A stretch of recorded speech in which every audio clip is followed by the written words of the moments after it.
Glória a Deus. João 15, 13, a paz do Senhor, irmãos.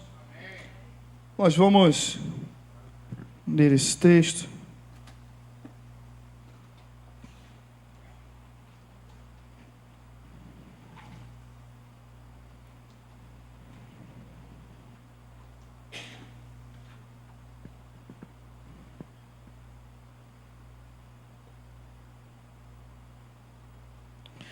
Ninguém tem maior amor do que este, de dar a alguém a sua vida pelos seus amigos.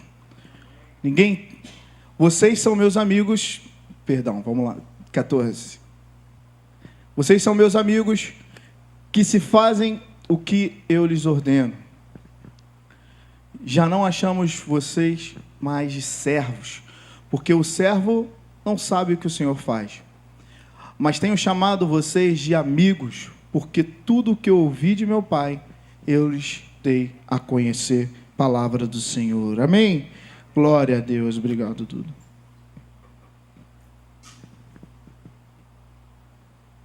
A palavra de hoje é aprendendo com a Páscoa. Aprendendo com a Páscoa.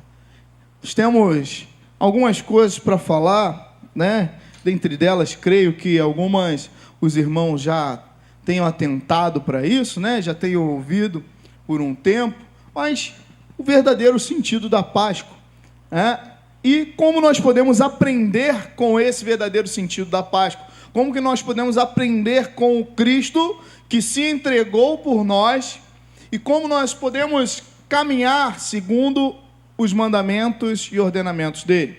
Inclusive, um dos seus mandamentos, e está lá em cima, né? No 12, anterior ao que lemos, que diz: o meu mandamento é esse, que vos ameis uns aos outros, assim como eu os amei.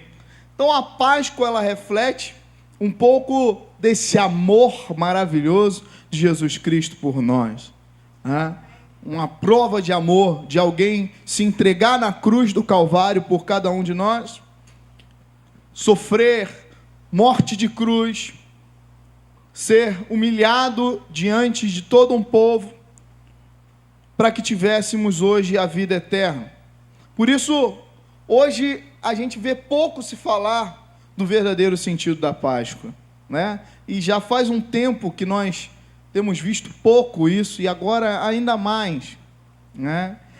O chocolate, o almoço em família, a tradição de viver esse feriado, né? Ou muitos tiram para viajar, para as férias, para isso, para aquilo, né? Tiram esse tempinho aí para sair um pouco do seu trabalho, mas o verdadeiro sentido da Páscoa e o ensinamento da Páscoa nós temos visto pouco se falar. Tanto que, não sei a realidade que você vive, mas algumas pessoas não sabem nem o que é o feriado de Páscoa, o que é a Sexta-feira Santa, o que é esse sábado, né, o sábado de Aleluia, o que é o domingo de Páscoa. Não sei a realidade em que você está, mas não é apenas um feriado, não é apenas um dia qualquer, não é apenas um momento qualquer. E eu vi, inclusive, essa semana, um padre falando sobre isso. A sexta-feira é para comer peixe, não é para comer peixe, é para comer carne, não é para comer carne. E esse padre, ele fala: ei, vocês estão muito preocupados com comer ou não comer. O que realmente significa a sexta-feira? Que o Senhor Jesus se entregou na cruz por cada um de nós, que morreu. Então esse padre, ele fala, eu já falo, então fica de jejum. Combinado. Porque é um debate dentro da Igreja Católica, comer peixe, não comer, comer carne, não comer, né?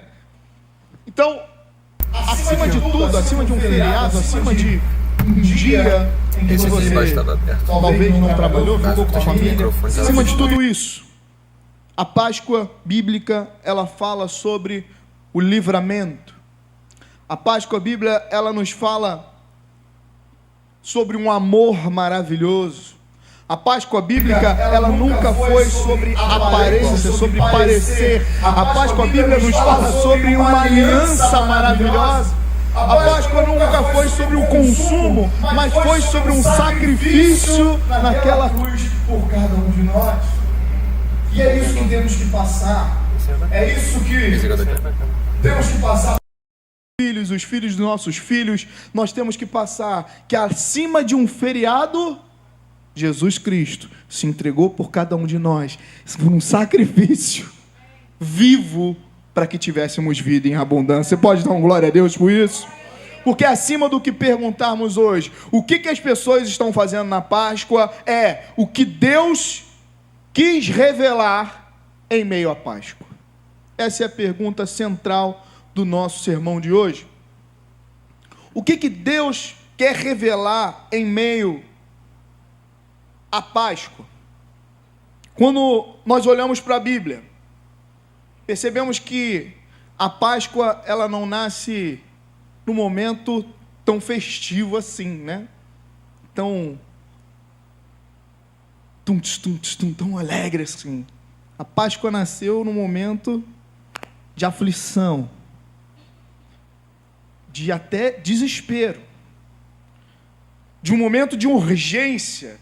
A Páscoa, ela nasce no momento de quê? De um povo que estava sacrificado, de um cordeiro que precisava ser imolado e de um sangue que precisava ser passado nas portas. Porque aquele que não tivesse o sangue passado na porta, o que aconteceria? O anjo passaria e levaria os seus primogênitos. Por isso a Páscoa em Êxodo 12, ela fala do povo que estava em Israel. O que, pessoal? Todos aqui, eu até botei uma observação aqui, mas eu creio que todos aqui crentes lembram da Páscoa de Êxodo, né? A saída do povo do Egito.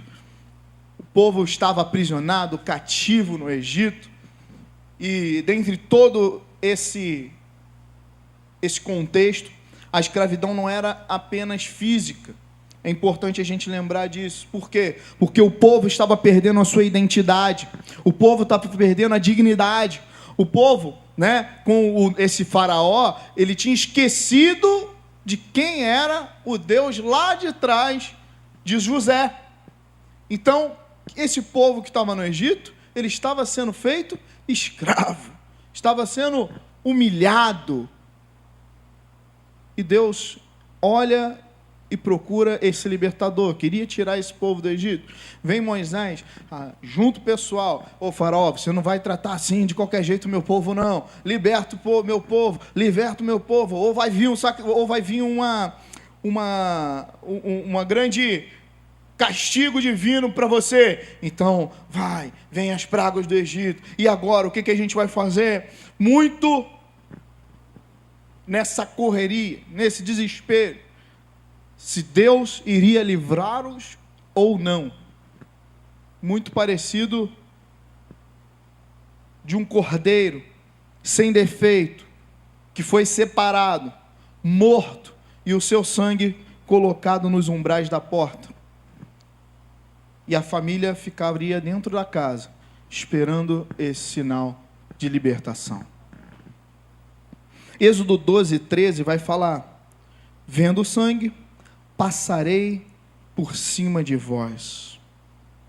Daí a ideia de Páscoa, de Pessach, passar por cima. E qual é a conexão que nós temos com Jesus Cristo? João 1, 29. João Batista olha para o Cristo e fala: eis aí o Cordeiro de Deus que tira o pecado do mundo. Você pode dar glória a Deus?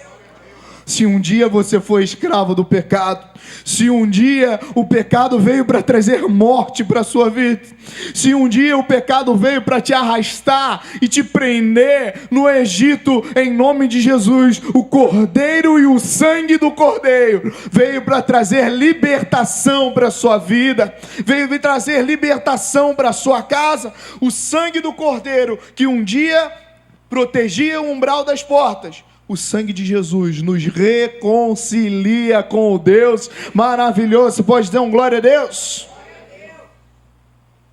A primeira Páscoa liberta então da escravidão do Egito.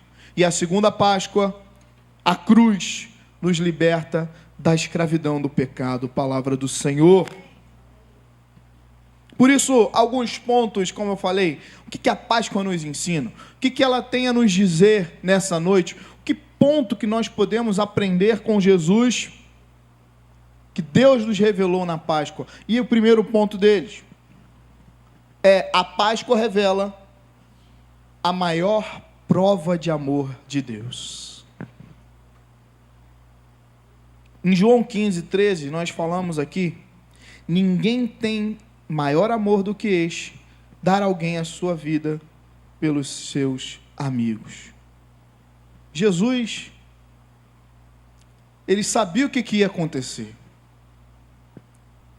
Jesus, ele está passando por um momento de dor, de tensão, mas mesmo assim ele fala sobre o quê?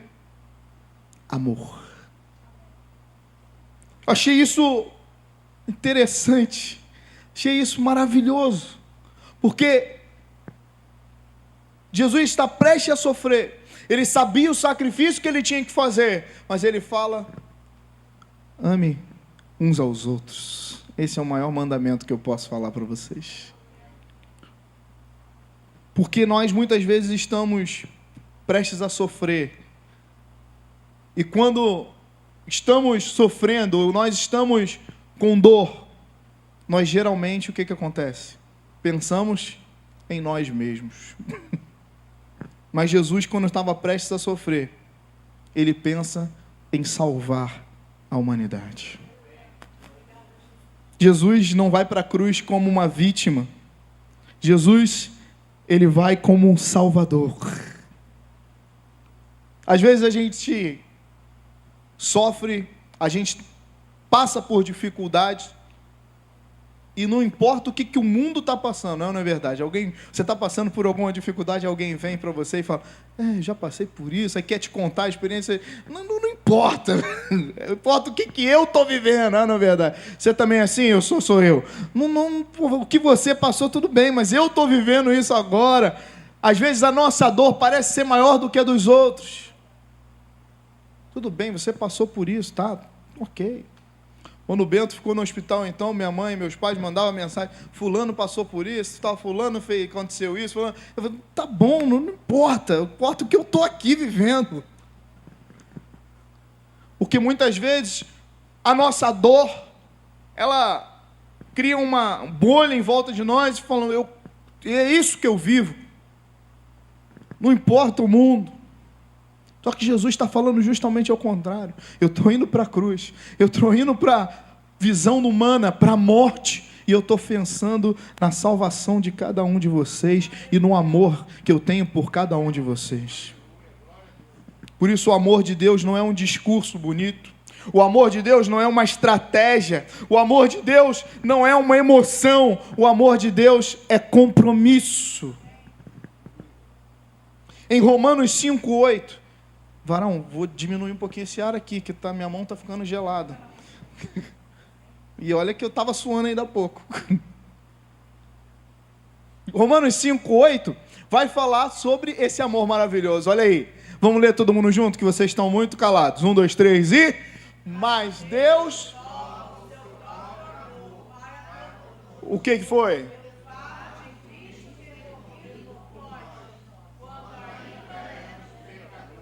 Que loucura isso! Cristo ter morrido por nós quando ainda éramos pecadores. O Senhor Jesus Cristo não morreu por nós quando éramos obras prontas. Percebe isso? Muitas vezes nós queremos estar prontos, ou as pessoas querem se livrar de um peso ou de alguma coisa para seguir Cristo, quando na verdade Ele já estava nos amando muito antes da gente pensar. Às vezes algumas pessoas chegam e falam: não, quando eu melhorar, aí eu vou seguir Jesus. Não, quando eu me consertar, eu volto para Deus, pastor Rodrigo, fica tranquilo. pastor Rodrigo chega lá, você é crente, meu? Eu sou desviado, né? Já ouviram isso? Só eu que já ouvi. Fala aí comigo, irmãos, fala comigo. Igual na escola. Na escola, quando a turma é quietinha, a gente agita, né? Aí, quando está agitada, a gente fala devagar. Quando a turma está muito agitada, a gente fala, não, porque de acordo com 1900, então... Eu só não estou ouvindo. Está falando muito alto. Aí, quando a turma está muito quietinha, a gente... Quem já ouviu? Pô, sou desviado. Quando eu melhorar, pastor, deixa eu largar algumas coisas, aí eu vou para Jesus. E a cruz nos ensina justamente ao contrário. Você é amado porque Jesus Cristo amou muito antes de você se imaginar. Você não é amado porque mudou, você muda porque foi amado. Você é transformado por esse amor. Você enxerga esse amor e você é transformado. Você chegou até aqui. Eu não sei se você se lembra do seu momento de conversão, ou o momento em que você aceitou Jesus como Senhor e Salvador, ou quando você teve a plena consciência de que era isso que você queria seguir. Mas tudo fica muito pequeno, não é verdade? Tudo fica muito por segundo plano. Como é que foi o seu primeiro amor lá? Reginaldo, em 1930 pastora, 1991. Tudo fica muito pequeno. Nossa, mas eu tenho que fazer isso. Eu faço. Eu tenho que louvar. Vou ficar. Eu tenho que... Esse amor maravilhoso por Deus é algo que tudo fica muito secundário para aquilo que Deus tem para nós. E é desse amor que nós estamos falando, é desse amor que a Páscoa está nos ensinando. É um amor tão maravilhoso que não é apenas sentir uma cosquinha no coração e falar, eu estou amando. Não, não é isso. É incondicionalmente acolher esse amor de Deus por nossas vidas, porque mesmo quando éramos pecadores, o Senhor já nos amava. Que coisa maravilhosa. Cristo morreu por nós, mesmo quando estávamos no caminho do pecado. E esse amor é tão grande que hoje você olha para esse amor e fala, é isso que eu quero seguir. Você pode dar um glória a Deus? Por isso, amar biblicamente é o quê? É permanecer mesmo que pareça difícil. É cuidar mesmo quando não tem aplausos, e daqui a pouco a gente vai falar sobre isso. É servir mesmo quando ninguém está vendo. E é se doar quando seria mais confortável pensarmos só em nós. Nossa, eu vou pensar nas minhas dores. Esse amor de Jesus olhe para o seu próximo, olhe para o seu amigo, olhe para quem está perto de você. Todos nós temos dores e sofrimentos. Por isso a nossa igreja acolhe, abraça e olhamos uns para os outros em amor, em nome de Jesus, porque em Cristo temos a salvação. O Jesus Cristo nos amou, mesmo quando foi rejeitado, ignorado e colocado de lado, afastado. É ou não é verdade? Jesus Cristo ou Barrabás? Barrabás que vai lutar pela gente, que vai conseguir. A gente sempre espera um Salvador. A gente sempre espera um Salvador por meio de força, de violência, por meio do braço, por meio daquele que vai trazer a nossa salvação. Quando a gente olha para a cruz e a cruz aponta, olha para quem você precisa amar aí, e ele está do seu lado nessa noite. Olha para ele aí, olha para quem você precisa amar. Tem gente perto de você aí?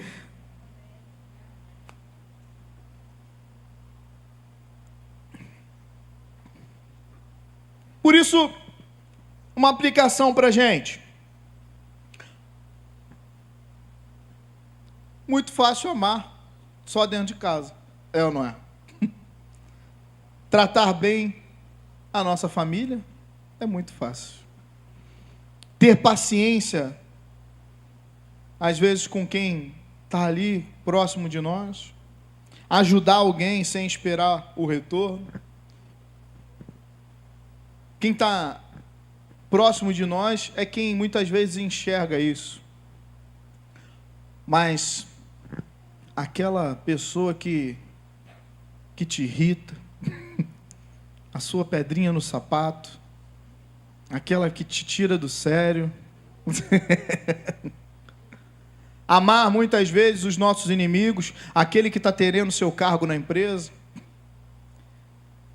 Amar aquele que está tentando te passar a perna e você precisa pregar e falar do amor de Deus para ele. Amar aquele parente que está falando coisas de você. Amar quando você não é amado. É muito difícil, não é? Por isso Jesus fala: ame, ame, ame, ame. E é o ensinamento de Jesus para nós. É muito fácil dizer eu amo Jesus, mais difícil é refletir esse amor de Jesus no nosso dia a dia. Quando alguém nos dá uma fechada abençoada no trânsito, quando alguém nos trata mal no trabalho, na faculdade, quando alguém fala de nós no nosso ministério, quando o casamento está em crise, na criação dos nossos filhos, ao tratar os nossos irmãos na igreja, dizer que ama a Deus, dizer que ama Jesus, é muito fácil. Agora, onde Jesus se revela o amor, aí é que nós suamos e precisamos demonstrar esse amor. Tem gente comigo? Dá um glória a Deus. Falei com o pastor Rodrigo antes de começar o culto. Há muita gente querendo ser amada, mas pouca gente decidida a amar como Cristo. Tem muita gente querendo ser amada, pouca gente decidindo querer amar. Porque muitas vezes só estão olhando para suas próprias dores. Quando Jesus fala, olha para fora. Quantos podem dizer um glória a Deus por isso? É difícil. É difícil. Já seria difícil morrer por uma pessoa justa. Pastor Pérez sempre pergunta isso, né? Você morreria por fulano? Você morreria pelo meu filho? Você morreria... já seria difícil morrer por alguém justo. Mas o mais difícil ainda foi Jesus, que morreu por aquele que o negaria e o que colocou ele naquela cruz. E os nossos pecados fazem muito isso. Segundo ponto para a gente correr. A Páscoa nos ensina também sobre humildade, além de amor. É ou não é?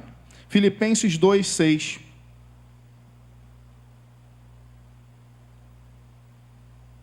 Filipenses 2:6. Que mesmo existindo na forma de Deus, não considerou o ser igual a Deus algo que deveria ser retido a qualquer custo. Pelo contrário, ele se esvaziou, assumindo forma de servo, tornando-se semelhante aos seres humanos e reconhecido na figura humana, e se humilhou, tornando obediente até a morte de cruz. Jesus, sendo Deus, se agarrou nessa posição e viveu o serviço. Por isso, a Páscoa nos ensina sobre ser servo, ser humilde, amar e, segundo, ser humilde. Por isso, Jesus, em João 13, vai se levantar da mesa, pegar uma toalha e lavar os pés dos seus discípulos.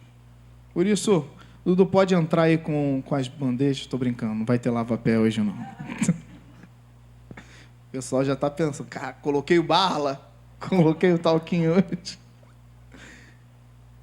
Jesus, ele assumiu uma figura de servo e inclusive demonstrou isso na forma de serviço. O mestre que se inclina diante dos seus discípulos. Lavar os pés de Pedro, que negaria. Lavar os pés de Judas, que o quê? Queria trair ele. Jesus mostra pra gente que a cruz não começou lá no Calvário. A cruz começou muito antes disso, com o coração humilde. E quando Jesus resolveu se colocar como servo, mesmo sabendo que iria ser traído. E nós? A lógica do mundo é o que, gente? Vamos lá. Qual é a lógica do mundo? Suba, apareça, mostre, poste, né? Imponha-se, seja reconhecido. E a lógica de Jesus? Sirva, renuncie, obedeça, desça. Jesus mostra que a verdadeira graça, a verdadeira grandeza não está em dominar as pessoas, mas está por entregar-se por cada uma delas. Alguém precisa de uma ajuda? Eu estou disposto a ajudar.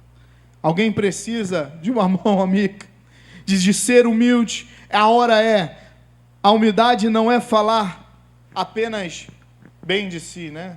Ou falar mal de si. Não, eu sou humilde, eu não sou bom, não. Aí você começa a se depreciar, né? Nossa, olha como é que eu sou humilde. Eu sou o maior de todos os humildes que tem. Nossa, olha como é que eu sou o mais humilde de todos. Aí começa uma disputa de humildade. Não, deixa que eu faça. Deixa que eu faça.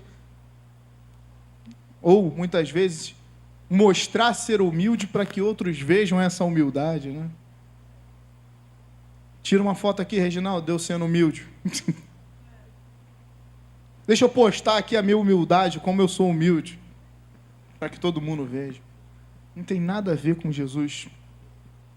É entender que a humildade, tudo que temos veio do Senhor, até a nossa força. A humildade é entender que somos totalmente dependentes da graça de Deus. Você pode dar uma glória a Deus? Ninguém é maior nem grande demais para poder servir, e ninguém é importante demais para poder obedecer. Por isso, precisamos muitas vezes nos doar pelos nossos irmãos. Terceiro ponto, glória a Deus. A Páscoa nos revela o poder do perdão. Eita! Amor, humildade, por último? Não é por último não, irmãos. O perdão. O que é o perdão? Lucas 23, 34.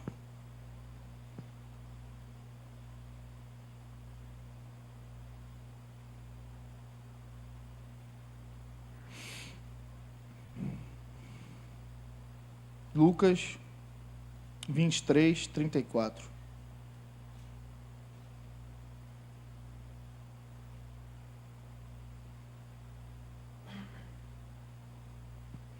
Mas Jesus dizia: Pai, perdoa-lhes, porque não sabem o que fazem. Então, para repartir as roupas dele, lançaram sorte. Difícil, hein? Crucificaram, humilharam,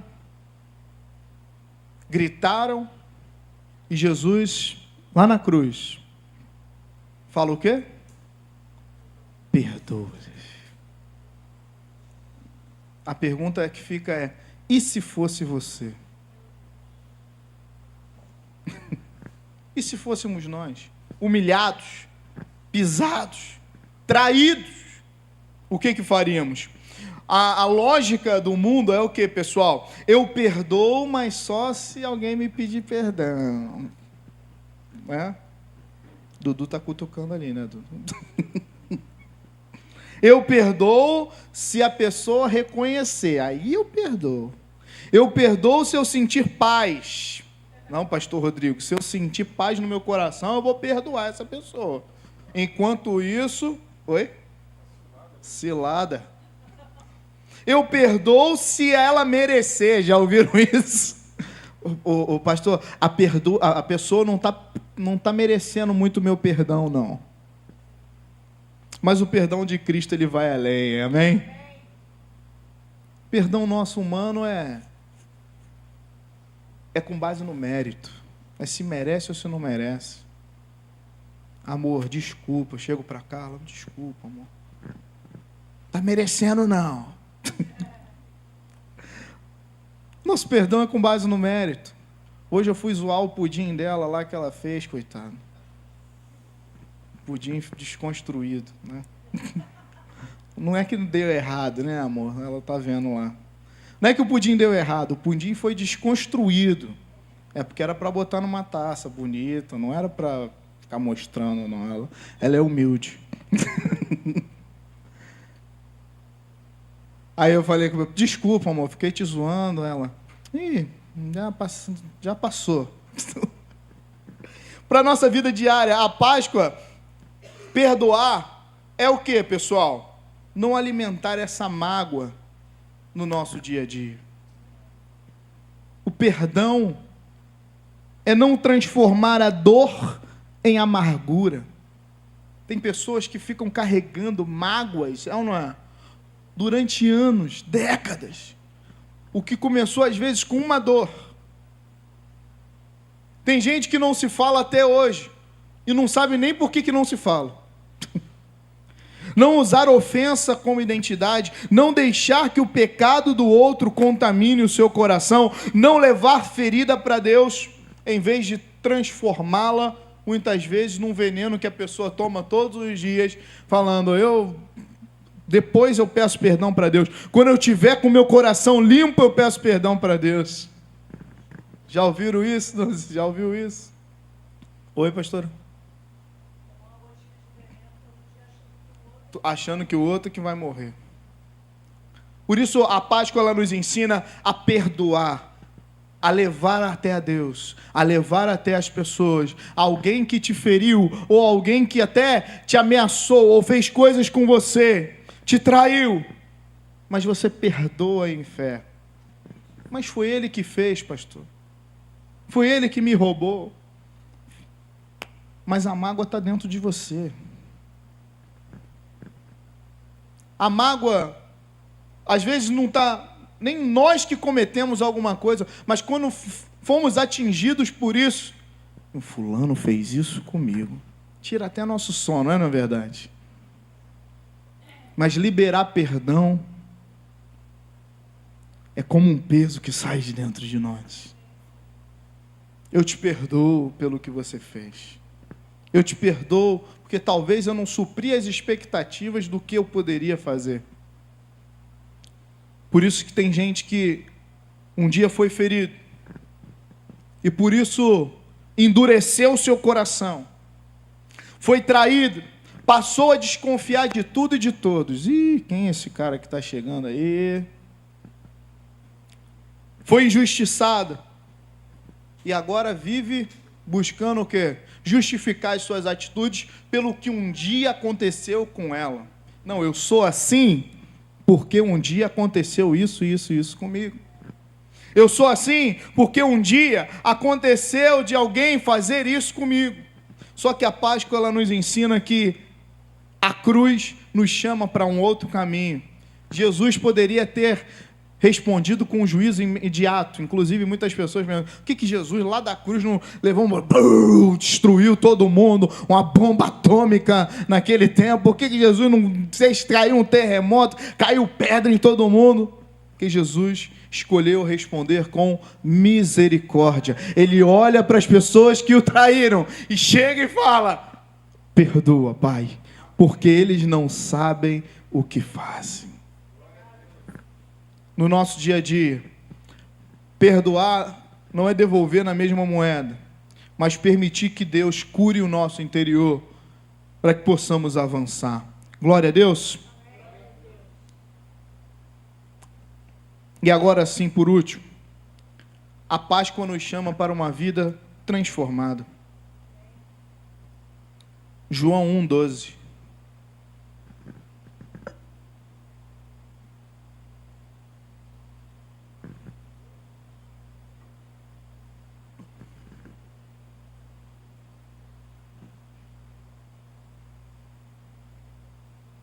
E depois de você ler esse texto, eu queria que você glorificasse bem forte, o máximo que você puder.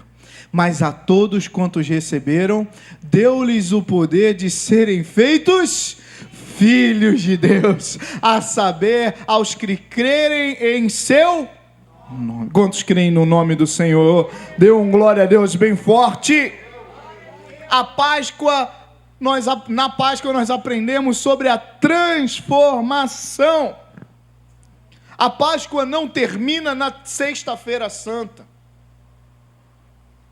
A mensagem não termina no Calvário, não termina na cruz, porque ao terceiro dia, a ressurreição foi confirmada. Porque ao terceiro dia, o sacrifício foi aceito, a morte foi vencida, o pecado não triunfou, e a esperança de que aquele ressuscitaria aconteceu. Você pode dar um glória a Deus? A Páscoa nos ensina sobre uma nova vida agora transformada em Cristo Jesus. Se Cristo morreu e ressuscitou, não vale a pena viver como antes. Precisamos ser transformados. Porque agora você não é chamado de amigo, de servo, você é chamado de filho de Deus. Viver a Páscoa é receber Jesus, crer que Ele se sacrificou por nós e arrepender de tudo aquilo que um dia aconteceu, para podermos viver como filhos de Deus. Para concluirmos, se você ganhou muito chocolate, compartilhe comigo. Ganhou um monte, é? Bom saber, Rafa, bom saber. Isso aí, Pedrinho. Isso, vou passar lá na Legacy, para pegar. Por isso, a Páscoa não é só tradição. E para fecharmos, a Páscoa não é só um feriado, um enfeite, um costume. A Páscoa nos fala sobre, primeiro ponto, quem lembra? Aleluia, vocês lembram, hein? Segundo, glória a Deus. Terceiro e quarto, vida transformada, transformação, glória a Deus. Jesus, o Cordeiro, se entregou por nós, e esse sangue está passando aqui por nós nessa noite, em nome de Jesus, trazendo transformação. E agora, o que antes era luto, o que antes era morte, eu quero te dizer que agora sim é celebração, porque Jesus venceu a morte, ressuscitou para que tivéssemos vida em abundância, em nome de Jesus.